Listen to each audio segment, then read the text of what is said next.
seluruh pengabdianku, tak bisa membalas kesetiaanmu, sungguh mulia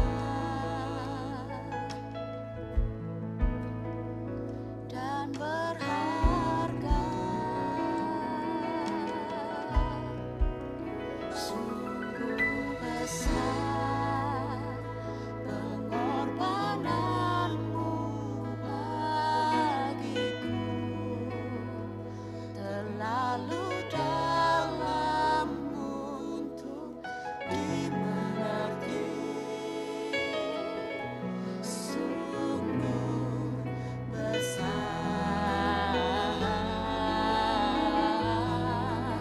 sungguh indah yang kau pikirkan tentangku, tak terselami bagiku. Sungguh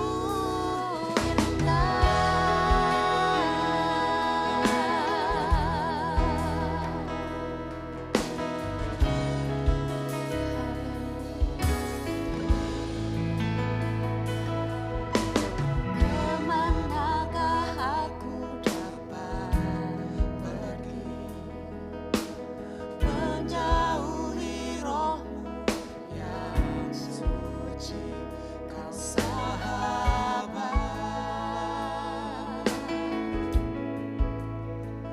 dan kau dekat.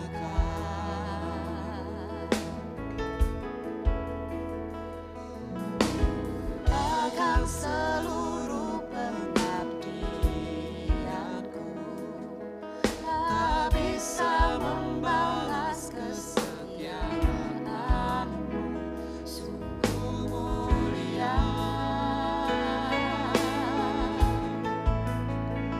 dan berharga.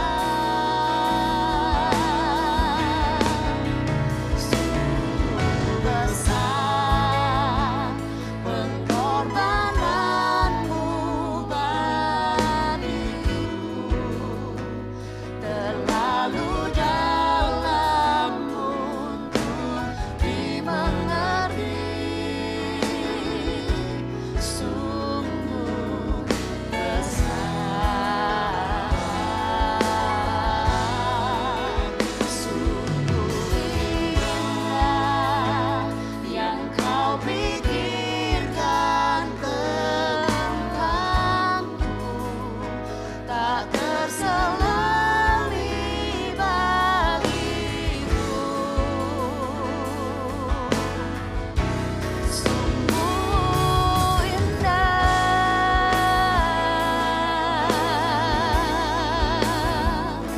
sungguh indah. Oh, terima kasih Tuhan. Haleluya. Sungguh besar pengorbananmu bagiku, terlalu dalam untuk dimengerti. Sungguh besar,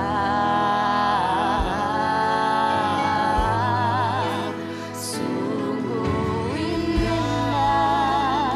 yang kau pikirkan tentangku, tak terselami bagiku. Sungguh indah,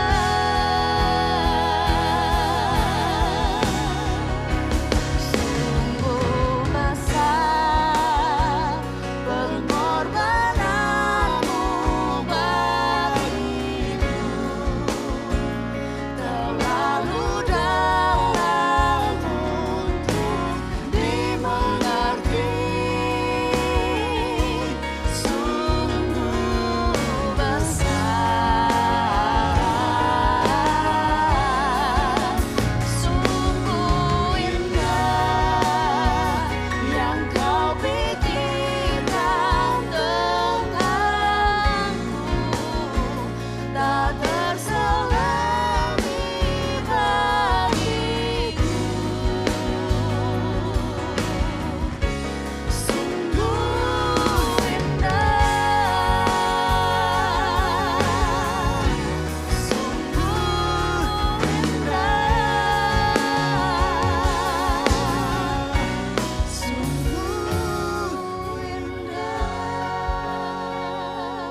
Selamat pagi Bapak Ibu Saudara yang dikasihi Tuhan. Pagi ini kita akan membahas tentang pertumbuhan.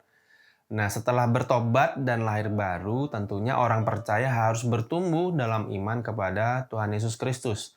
Nah, manusia jasmani perlu makanan yang bergizi supaya bisa bertumbuh dengan baik. Nah, manusia rohani juga begitu. Kita perlu makanan yang baik, yang bergizi supaya pertumbuhan kita baik, tidak terhambat. Nah, apa itu makanan yang bergizi? Yaitu firman Allah atau roti hidup. Nah, Tuhan Yesus dalam Matius 4 ayat 4 mengatakan, manusia hidup bukan dari roti saja, tetapi dari setiap firman yang keluar dari mulut Allah. Nah, Tuhan Yesus itu adalah firman. Dicatat dalam Yohanes 1 ayat 1. Dan Tuhan Yesus adalah roti hidup. Yohanes 6 ayat 48. Berarti kita perlu Tuhan Yesus, kita perlu firman Allah supaya kita bisa bertumbuh di dalam iman kita kepada Tuhan Yesus. Tapi ada 3 hal yang harus diperhatikan supaya pertumbuhan kita tidak terhambat, bisa berjalan dengan baik. Yang pertama adalah sehat. Kerohanian kita sehat, yaitu kita hidup dalam kebenaran. Kita baca ayatnya di Amsal 9 ayat 8 sampai 9. Di sini katakan, janganlah mengecam seorang pencemooh supaya engkau jangan dibencinya. Kecamlah orang bijak, maka engkau akan dikasihinya. Berilah orang bijak nasihat, maka ia akan menjadi lebih bijak. Ajarilah orang benar, maka pengetahuannya akan bertambah. Nah, jadi kalau kita tidak hidup dalam kebenaran, pengetahuan kita tidak bisa bertambah, kita tidak bisa bertumbuh dengan baik. Anak yang sakit-sakitan pasti pertumbuhannya akan terhambat, saudara. Nah, manusia rohani juga begitu. Kalau kita tidak hidup dalam kebenaran, kita tidak bisa bertumbuh dengan baik di dalam iman kita kepada Tuhan Yesus. Yang menghambat itu ya dosa-dosa yang kita lakukan itu, saudara. Makanya kita harus senantiasa hidup dalam kebenaran. Kita harus senantiasa hidup dalam pertobatan supaya kita bisa bertumbuh. Nah, saya sudah pernah membahas hidup dalam pertobatan di Morning Worship yang sebelumnya. Nah, yang kedua, kita harus membayar harga. Kita baca ayatnya di Amsal 23 ayat 23. Belilah kebenaran dan jangan menjualnya. Demikian juga dengan hikmat, didikan, dan pengertian. Nah, ayat ini tidak berbicara tentang uang, saudara, karena kebenaran tidak bisa diperjualbelikan. Ini maksudnya kita membayar harga untuk memperoleh kebenaran itu. Membayar harga dengan apa? Dengan tenaga, dengan waktu, dengan pikiran. Untuk apa? Untuk belajar, mengerti, memahami kebenaran firman Allah, saudara. Nah, buku bisa dibeli dengan uang, ya. Tapi tetap kita harus baca buku itu, harus belajar supaya kita mendapatkan ilmunya. Kalau saya hanya beli buku tapi tidak saya baca, ya saya tidak mendapatkan ilmunya, saudara. Uang sekolah atau uang kuliah bisa dibayar dengan uang. Tapi tetap saja orang harus masuk ke kelas, harus belajar, harus mengerjakan semua tugas-tugasnya supaya memahami, mendapatkan ilmu yang diajarkan. Kalau di kelas hanya tidur, bikin onar, di rumah nggak pernah mengerjakan tugas-tugasnya, ya bagaimana bisa mendapatkan ilmu itu? Bagaimana kita bisa memahami ilmu yang diberikan, saudara? Nah, ayat ini memang tidak berbicara tentang uang, saudara. Kalau kita baca di Amsal 17 ayat 16, di sini katakan, apakah gunanya uang di tangan orang bebal untuk membeli hikmat, sedang ia tidak berakal budi? Kalau baca di New English Translation, di sini katakan, of what use is money in the hand of a fool, since he has no intention of acquiring wisdom. Jadi, buat apa punya uang orang-orang bebal itu? Tapi dia sendiri nggak ada keinginan untuk belajar. Ya percuma uangnya, dia tetap bodoh, tetap bebal. Begitu juga dengan kebenaran firman Allah. Kita harus punya kemauan keras, harus ada usaha untuk belajar memahami kebenaran firman Allah, saudara-saudara. Jangan hanya cuma dibaca begitu saja. Bisa beli Alkitab, tapi itu harus dibaca supaya mengerti. Bagaimana kita membaca Alkitabnya selama ini? Apakah cuma dibaca sekilas, pokoknya hari ini sudah baca, atau kita sungguh-sungguh membaca, meneliti supaya kita mengerti akan firman yang kita baca? Mari kita koreksi lagi. Nah, yang ketiga adalah melakukan firman. Kalau dibaca di Lukas 8 ayat 15, di sini katakan yang jatuh di tanah yang baik itu ialah orang yang setelah mendengar firman itu menyimpannya dalam hati yang baik, maksudnya dia mengerti, dan mengeluarkan buah dalam ketekunan. Ketekunan apa? Ketekunan melakukan firman yang sudah dibaca tadi, saudara. Tidak cukup hanya membaca firman, tidak cukup hanya mengerti secara teori, tapi harus sungguh-sungguh melakukannya supaya kita dapat pengertian yang benar. Kita sungguh-sungguh mengerti akan firman yang kita baca. Kalau hanya dengar, hanya baca firman, tapi tidak melakukan, maka kita akan lupa akan apa yang sudah kita baca, saudara. Jadi harus dilakukan. Kita baca di Yakobus 1 ayat 22 dan 25. Tetapi hendaklah kamu menjadi pelaku firman dan bukan hanya pendengar saja. Sebab jika tidak demikian, kamu menipu diri sendiri. Ayat 25. Tetapi barang siapa meneliti hukum yang sempurna, yaitu hukum yang memerdekakan orang, dan ia bertekun di dalamnya, jadi bukan hanya mendengar untuk melupakannya, tetapi sungguh-sungguh melakukannya, ia akan berbahagia oleh perbuatannya. Nah, melakukan firman itu akan membuat kita sungguh-sungguh mengerti akan firman Allah, dan kita mengenal Tuhan dengan benar lewat pengalaman pribadi bersama Tuhan saat melakukan firman itu, saudara-saudara. Jadi memang penting sekali melakukan firman, jangan hanya dibaca aja. Nah, pagi ini kita sudah mengerti kalau kita mau bertumbuh dengan baik dalam iman kita kepada firman, kepada Tuhan Yesus, ada 3 hal yang harus diperhatikan ya saudara. 1, kita senantiasa hidup dalam kebenaran, dalam pertobatan, kemudian kita mau membayar harga untuk belajar mengerti kebenaran firman Allah, dan yang ketiga adalah kita melakukan firman itu supaya kita bisa mengerti dan punya pengenalan yang baik akan Tuhan kita Yesus Kristus.